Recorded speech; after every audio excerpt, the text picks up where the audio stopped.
Hello YouTube, Sam here from youtube.com/onlivegamer for the new Boston. And in this tutorial we're going to be looking more at ArrayList.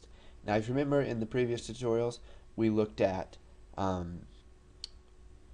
remove, add, remove at, and add range. And now in this tutorial we're going to be talking about trimming array lists to a certain size so that it behaves more like an array and it is a little bit more efficient than an array list. We can set the capacity of the array list, and we can also use binary searches to search for a certain value in our array list. So let's go ahead and get started.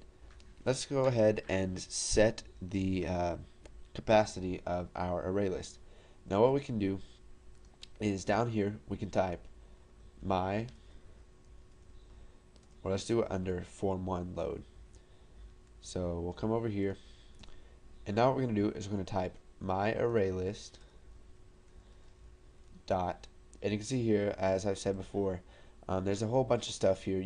I strongly encourage you to look at this and see what you can do with some of these functions and subs. And so what we're going to do is we are going to set the capacity. So my array list dot capacity equals, let's just set it to, we have 1, 2, 3, 4, 5, 6, 7, 8, 9, 10, 11. So let's just set the capacity equal to 12. Or let's do 11.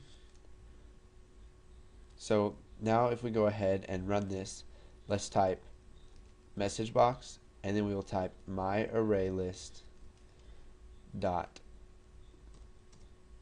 and then we'll type count. So what this is going to do is it's going to get the count of the items in the array list, and it's going to return that as an integer. So we'll just go ahead and convert that to a string. So if we go ahead and run this, here's our program, and if we click display array list, we get 11 because we set the capacity to 11. Now if we set the capacity to anything else, so let's do 20, we go ahead and run this, it's going to give us the count of 11 because it's not giving us the capacity of the array list. It's going to go ahead and give us how many items are in it. Now we could go ahead and add 9 more items to my array list, and then the capacity would be full and it wouldn't let you add any more items to this. So let's just do my array list dot capacity. So if we go ahead and run this, it should give us the value of 20. So we get 20 right there because we set it to that. And then it'll go ahead and add all the stuff to that. So what we can also do is what's called trimming the array list to the size. So let's say you have an array list, you don't know how many items people or your program is going to be adding to that array list, and you want to let them add it to until let's say a certain point in time, and then you want to make it to where they cannot add any more. Well, what you can do is you can trim your array list to the size of how many items are in there. So once they're done adding items, it'll go ahead and trim it to size. So we set the capacity to 20, then we added 11 items to it. So what we can do is type my array list dot trim to size. So the capacity is 20, but when we trim it to size, it's going to take that down to 11 because there's only 11 items in there. And if we print out the capacity, you can see that we get 11 because we've trimmed it down to however many items are in there. So that's some pretty simple stuff there. And for the last thing that we're going to learn in this tutorial, we're going to learn about the binary search. So we'll come up here and we will just declare a variable, so private index as integer. So now what we're going to do is whenever they click the button list items, we're going to get the index of a certain item in there using a binary search. So let's say we don't know the index of an item and we want to get that. So we'll just type index equals, and now we're going to type the name of our array list, so my array list dot, and then we're going to call binary search.